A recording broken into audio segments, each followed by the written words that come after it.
Hi, welcome to this video where I will show you how to integrate WhatsApp API in Shopify. So let's get started.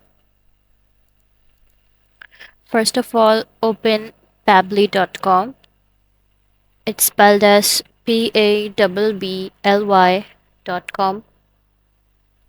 After opening it, click on Create Workflow button. Click on Create Workflow button. Now write down the name. After writing down the name, click on Create button.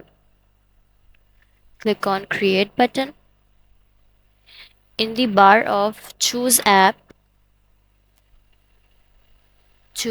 button, write in the bar of Choose App space, write Shopify. After writing Shopify, fill the next bar and then copy the URL. Fill the next bar and then copy the URL. After that, go to Shopify page and click on the settings button. Now after clicking on the settings button, click on the notifications button. After clicking on the notifications button, scroll down and click on webhooks button. Click on webhooks button. Now the URL that you have copied earlier, paste it here. Paste the URL here and click on the save button. Now go to pabbly.com page again. Scroll down. Click on plus sign. Click on the plus sign. Now write in the bar WhatsApp.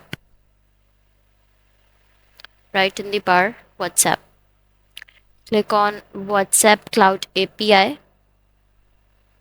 Click on WhatsApp Cloud API button. And then click on the connect button. Click on the connect button. Click on add new connection. Click on add new connection button. Go back to business page and copy the phone number ID. Copy the phone number ID and paste it on the bar of fabby.com. Same, repeat the WhatsApp business account ID and click on the save button. Here you have connected the WhatsApp API in Shopify. So that's all for this video. If you find this video helpful, please like and subscribe to our channel, and thank you for watching.